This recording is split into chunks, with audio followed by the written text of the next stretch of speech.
اچھا جی، جنت میں جانے کا طریقہ، جہنم کا بھی ہم نے پڑھا، اللہ معاف کرے، اس سے اللہ بچائے ہمیں. لیکن جہنم میں جانے کا کیا جنت میں جانے کا کیا طریقہ ہے؟ اللہ رب العزت نے اس کا بڑا صاف اور سیدھا راستہ بتا دیا ہے. اس میں سب سے بڑی چیز جو ایک بدو نبی کریم صلی اللہ علیہ وسلم کے پاس آیا اور اس نے پوچھا، یا رسول اللہ صلی اللہ علیہ وسلم، مجھے کوئی ایک عمل بتا دیجئے جو اللہ کو سب سے عزیز ہے، سب سے زیادہ عزیز ہے. تو نبی کریم صلی اللہ علیہ وسلم نے، وہ کہتے ہیں نا، بغیر سوچے سمجھے فی الفور آنسر دیا اس کا. اور وہ آنسر کیا تھا کہ نماز قائم کیا کرو. فی الفور آنسر تھا. یعنی کہ اس کا مطلب ہے کہ اللہ کو سب سے جو ٹاپ پہ عمل پسند ہے وہ نماز ہے. اور مسلمان کے لیے تو یہ ایک بہت بڑا ایکٹ ہے نماز. اور حضور صلی اللہ علیہ وسلم نے بڑا واضح فرق بھی بتا دیا کہ کفر اور مسلمان کے درمیان میں جو چیز فرق ڈالتی ہے وہ نماز ہے. تو دیکھیں، ابلیس نے کیا کیا تھا؟ سجدہ کرنے سے انکار کیا تھا. اب آپ کو 5 وقت کی اذان کی آواز آتی ہے دن میں، 5 times a day. تو 5 وقت کی جب آپ کو آواز آتی ہے تو جو انسان نماز پہ نہیں جاتا، کیا وہ انکار نہیں کر رہا؟ وہ کس سے شامل کیا جائے گا؟ وہ ابلیس کے گروپ میں ہوگا، یا وہ نعوذ باللہ حزب اللہ میں ہوگا، یا حزب الشیطان میں ہوگا. یہ آپ کے سامنے ہے کہ 5 ابلیس نے ایک سجدے سے انکار کیا تھا، ایک سجدے سے. اور ادھر ہم 5 وقت دن میں بلائے جا رہے ہیں اور ہم نہیں جا رہے. تو فرق خود ہی ادھر سے ہمیں لگا لینا چاہیے. اور پھر اس کے بعد تیسری چیز جو جیسے میں نے پہلے بھی ذکر کیا تھا کہ اللہ تعالیٰ 1 منٹ کے لیے پردہ اٹھائیں گے جہنم اور جنت کے درمیان میں سے. تو جنتی لوگ جہنمیوں سے پوچھیں گے کہ تمہیں اتنے رحیم رب نے کیسے جہنم میں ڈال دیا؟ ہمارے مطلب کہ کیسے ہو سکتا ہے کہ اللہ اتنا رحمان ہے کہ تمہیں جہنم میں ڈال دیا؟ وہ کہتے تھے ہم سب سے پہلا جواب ان کا ہوگا کہ ہم نماز نہیں پڑھتے تھے. اور اب لوگ کہتے ہیں کہ آپ ڈراتے کیوں ہیں نماز کے اوپر؟ بھائی پہلی بات تو یہ ڈرانے والی چیز ہے. اللہ کا کلمہ ہے لا الہ الا اللہ محمد رسول اللہ، پہلا ستون ہے میرے اور آپ کے دین کا، اسلام کا. اور دوسری چیز یہ کہ دوسرا ستون جو سب سے امپورٹنٹ ہے وہ ہے نماز. اور پھر اس کے بعد جو ہے صرف ڈرانے کی بات ہی، انسینٹیوز بھی بہت ہیں اس میں، مطلب اس کے فائدے بھی بہت ہیں. میں آپ کو تھوڑے سے فائدے بھی بتا دوں اس کے. وہی حضور صلی اللہ علیہ وسلم کی مشہور حدیث کہ ایک انسان کے گھر کے سامنے سے نہر گزرتی اور اس میں 5 دفعہ دن میں غسل کرتا. اور صحابہ سے پوچھا کہ کیا اس پہ کوئی میل باقی رہ جائے گی؟ صحابہ نے کہا سوال ہی پیدا نہیں ہوتا اس پہ کوئی میل باقی رہ جائے. تو انہوں نے کہا 5 نمازوں کا بھی یہ حساب ہے، جو 5 نمازیں وقت پہ پڑھتا ہے، اچھی طرح پڑھتا ہے، اس کے اوپر ایک گناہ بھی باقی نہیں رہے گا. اسی طرح حضور صلی اللہ علیہ وسلم نے ایک اور حدیث، حضرت سلمان فارسی سے غالباً ساتھ جب یہ ہوتا ہے ونٹرز کے بعد جو جھڑنے کا موسم آتا ہے، ایک ٹہنی کو جھاڑا تو وہ پتے نیچے گرے. تو حضور نے فرمایا کہ سلمان، یہ انسان کے گناہ ایسی گراتی ہے نماز جیسے یہ پتے گر رہے ہیں. تو یہ 2 حدیثیں تو اس کی انسینٹیوز میں آ جاتی ہے کہ آپ دیکھ لو کہ گناہ کیسے دھل سکتے ہیں آپ کے فوراً، یوں 2 منٹ کی بات ہے. اس کے بعد سورہ مومنون میں اللہ رب العزت فرماتے ہیں کہ جو صلاح کے ساتھ جو ہے نا لنکڈ ہے ہر چیز. مطلب آپ زکوٰۃ کو دیکھ لیں، صلاۃ اور زکوٰۃ کا حکم آ رہا ہوتا ہے، صلاۃ اور صبر کا حکم آ رہا ہوتا ہے. یعنی کہ صلاۃ از ایوری ویئر. اور اللہ کی مدد حاصل کرو صبر اور صلاۃ سے، یا صلاۃ اور صبر سے، یا 732 دفعہ یہ تقریباً اس کا ذکر ہے قرآن میں. اور اس کے بعد زکوٰۃ اور نماز کا ذکر جو ہے وہ بھی اکٹھے کافی دفعہ ہے، 30 سے 40 دفعہ غالباً ان کا ذکر اکٹھا ہے۔ تو اس کے بعد سب سے بڑی چیز جو آپ کو ملتی ہے نا نماز میں، جیسے اس دن جمعے میں بات ہو رہی تھی کہ ہیوملٹی ملتی ہے۔ ہیوملٹی کا مطلب کیا ہے کہ آپ کو عاجزی ملتی ہے، کیونکہ انسان جو ہے وہ اپنی نماز میں کیا ہوتا ہے، جب سجدے کی حالت میں جاتا ہے، سجدے کی حالت کیا ہے، آپ ادھر ماتھا رکھ رہے ہیں جس زمین پہ آپ چلتے ہیں، تو اس کا کیا مطلب ہوا کہ آپ عاجزی کی انتہا کر رہے ہیں۔ پھر آپ کے 8 اجزاء جسم کے زمین پہ لگے ہوئے ہیں اس وقت، اور ہیوملٹی کا مطلب ہے عاجزی، اور عاجزی آپ کس کو شو کر رہے ہیں؟ اللہ کو۔ اللہ کو آپ کہہ رہے ہیں سبحان ربی الاعلی، آپ سب سے بڑے رب ہیں، آپ مطلب بہترین، کوئی اور تو رب ہے ہی نہیں نا جی، ہمارے نزدیک تو اللہ تعالیٰ اعلیٰ ترین رب ہیں، اور جو جس کی جتنی بھی حمد بیان کی جائے کم ہے۔ تو اور اللہ تعالیٰ نے قرآن میں کہیں سلو کا لفظ استعمال نہیں کیا، ہمیشہ یہ استعمال کیا ہے یقیمون الصلاۃ، یعنی کہ صلاۃ کو قائم کرو۔ سلو کا مطلب یہ ہے کہ نماز پڑھو۔ نماز آپ پورے قرآن کو چھان لیں، آپ کو کوئی سلو کا لفظ نہیں ملے گا۔ یقیمون الصلاۃ، یا کہ اس کو قائم کرنے کا، اور قائم کرنے کے اندر پھر بہت ساری چیزیں آ جاتی ہیں۔ قائم کرنے کے اندر پھر خشوع آ جاتا ہے، پھر اس کے اندر اخلاص آتا ہے، اس کے اندر بہت ساری چیزیں آ جاتی ہیں۔ اللہ معاف کرے، اللہ تعالیٰ نے ہمیں قائم کرنے کے لیے کہا ہے۔ قائم کرنے کا مطلب یہ کہ اذان ہو گئی، آپ جائیں گے، واش روم جائیں گے، استنجے کی ضرورت ہے تو استنجا کریں گے، وضو کریں گے، تیاری کریں گے قرآن میں کے مطابق، اور پھر اس کے بعد اپنی اگر مسجد جا رہے ہیں تو خوشبو بھی لگا لیں، تو تاکہ لوگوں کو اچھی فیلنگ آئے آپ سے۔ اور اس کے بعد یہ ہے proper establishment of the prayer, یعنی کہ ایک اسلام کی جو پراپر اسٹیبلش کرنے کا طریقہ ہے نماز کا، وہ یہ ہے۔ یہ جو ہم، اللہ معاف کرے میرے جیسے لوگ ہیں، وہ ٹکری مارتے ہیں۔ اس کے بعد جو بلیور ہوتا ہے نا، جو مسلمان ہوتا ہے، وہ یہ نہیں کرتا کہ اپنی روٹین کے اندر سے پہلے روٹین وہ کرے اور اس کے بعد نماز کا سوچے۔ وہ اپنی نماز کا پہلے سوچتا ہے اور اس کے ارد گرد اپنی روٹین بلڈ کرتا ہے۔ یہ ایک اچھے مومن کی نشانی ہے کہ ہمیشہ وہ نماز کا سوچتا ہے کہ اچھا اس وقت ظہر آئے گی، لیٹ سے میں سفر میں ہوں، میں ظہر ادھر پڑھوں گا، پھر اس کے بعد میں عصر ادھر پڑھوں گا۔ اکثر آپ اگر موٹر وے پہ ٹریول کر رہے ہوتے ہیں تو آپ کو سٹاپس بھی یاد ہیں کہ سکھیکی آتا ہے، سیال آتا ہے، پھر اس کے بعد بیرا آتا ہے۔ آپ کو پتا ہوتا ہے کہ میں نے عصر کدھر پڑھنی ہے، مغرب کدھر پڑھنی ہے، میں نے عشاء کدھر پڑھنی ہے۔ تو you plan your schedule according to the prayers. یہ نہیں کہ آپ کا اسکیجول جو ہے وہ تو پلانڈ ہو لیکن پریئرز بیچ میں غائب ہوں۔ تو اچھا مسلمان ہمیشہ اپنا اسکیجول پریئرز کے راؤنڈ بلڈ کرتا ہے۔ اچھا، اس کے بعد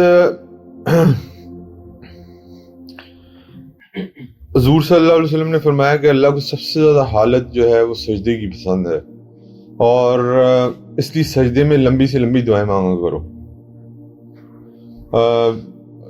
کیونکہ سجدے میں آپ کو میں نے بتایا جیسے بھی ہمبلنس ہے، آپ اللہ کے آگے جھکے ہوتے ہیں، عاجزی ہوتی ہے، تو لمبی سے لمبی دعائیں مانگیں سجدے میں۔ ہمیں تو جلیں یاد ہے سبحان ربی العظیم، سبحان ربی اعلیٰ بھی یاد ہے، سبحان ربی العظیم بھی یاد ہے، وہ تو چلے نماز میں آپ پڑھ لیں، لیکن ویسے ہی سجدے میں اللہ سے جا کے دعا مانگیں آپ، کیونکہ نماز میں ظاہری بات آپ نے اور نمازیوں کا بھی خیال رکھنا ہوتا ہے، آپ اتنی لمبی دعائیں نہیں مانگ سکتے۔ تو اگر جماعت ہے، اگر اکیلے پڑھیں تو پھر لمبی لمبی دعائیں بھی مانگیں۔ اللہ کے نبی کہہ رہے ہیں کہ لمبی دعا مانگو، اللہ کو سجدے کی حالت پسند ہے۔ پھر حضور صلی اللہ علیہ وسلم یہ بھی فرماتے ہیں کہ کل کو یہ نماز ہی تمہاری قبر میں بھی اور تمہارے حشر میں بھی نور ہوگا، یعنی کہ آپ کی قبر جو ہے اس کے اندر جو نور پیدا ہوگا وہ آپ کی نماز کی وجہ سے ہوگا، آپ کے جو محشر کے اندر ایک نور جو آپ کے آگے پل صراط پہ چلے گا وہ بھی نماز کا ایک نور ہوگا۔ تو بخاری کی حدیث ہے کہ جس کی دیکھیں پہلا سوال ہم سے تو جو نارمل سوال ہیں 3 سوال قبر کے ہیں، 5 کس کے ہیں، حشر کے ہیں. جو پہلا سوال اس کے بعد کیا جائے گا وہ آپ کی صلات کا کیا جائے گا. اگر صلات پوری نکل آئی تو باقی معاملات بھی ٹھیک ہوں گے، اور اگر صلات خراب ہوئی تو باقی معاملات بھی آٹومیٹکلی خراب ہو جائیں گے. اس لیے حضرت عمر رضی اللہ تعالیٰ عنہ کا ایک کرائٹیریا تھا گورنرز لگانے کا. وہ کہتے تھے جو اپنی نماز کا سب سے زیادہ خیال کرتا ہے نا اس کو گورنر لگانا ہے. اگین اسٹیبلشمنٹ آف پریئر، یعنی نماز پڑھنے کا نہیں، نماز قائم کرنے کا جو خیال کرتا ہے اس کو میں نے گورنر لگانا ہے. اس کی ریزن یہ ہے کہ اگر وہ نماز کا خیال رکھتا ہے تو وہ اپنی عوام اور رعایا کا بھی خیال رکھے گا. اگر وہ نماز کا خیال نہیں رکھتا تو رعایا کا کبھی اس کا کوئی خیال نہیں ہوگا. اور پھر تیسری بڑی امپورٹنٹ بات اللہ کے نبی فرماتے ہیں کہ سب سے بڑی بات انسان کے لیے یہ ہے کہ جو نمازی ہے اللہ تعالیٰ اس کی گارنٹی لے لیتا ہے.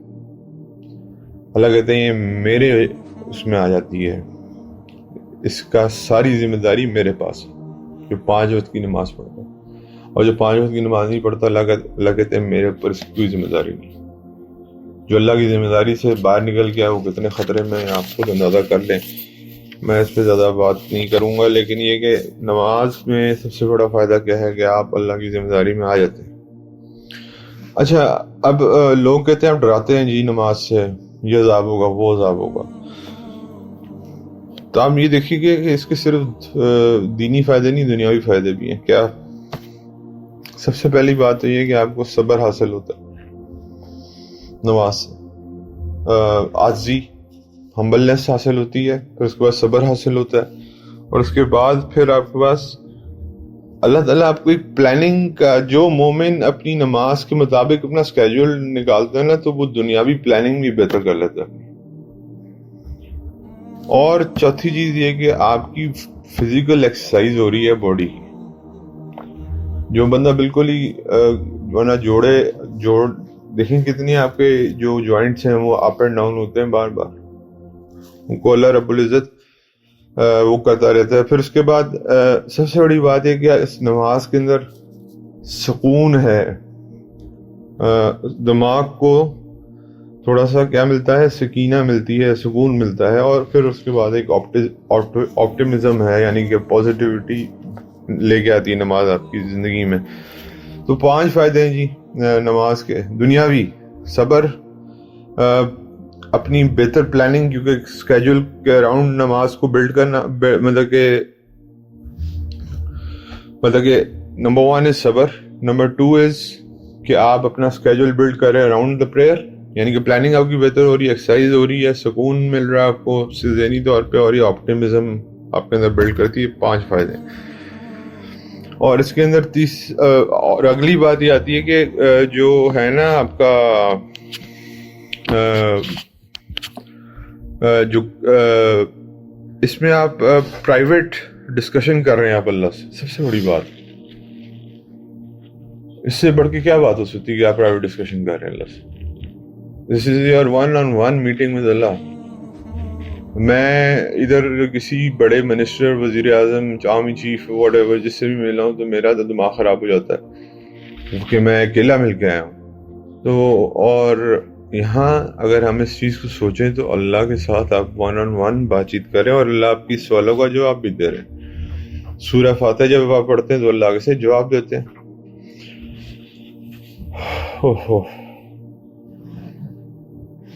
حضور صلی اللہ علیہ وسلم کی سنت مبارکہ بھی یہ تھی کہ جب بھی مشکل میں پڑتے تھے یا تکلیف آتی تھی یا کوئی طوفان آتا تھا تو ہمیشہ کس طرف رجوع فرماتے تھے؟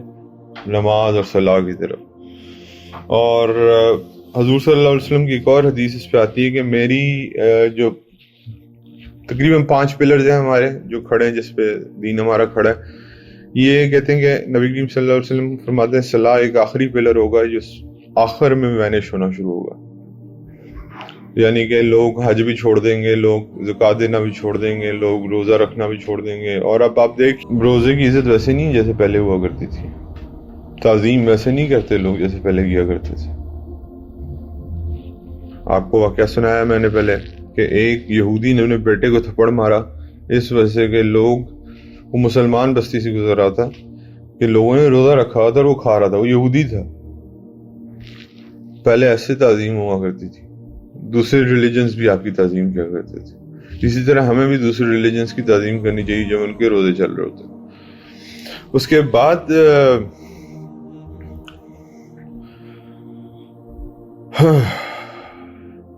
سب سے بڑی بات، صلاۃ آپ کو برے کاموں سے اور فحاشی کے کاموں سے روکتی ہے.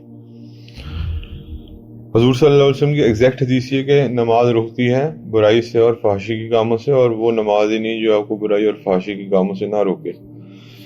تو سب سے بڑی بات، ایک دفعہ اس طرح حضور کے زمانے میں ایک کیس پریزنٹ ہوا کہ کوئی انسان تھا وہ چوری کرتا تھا. تو نبی کریم صلی اللہ علیہ وسلم نے پوچھا کہ کیا وہ نماز پڑھتا ہے؟ انہوں نے کہا جی نماز پکے نمازی ہیں.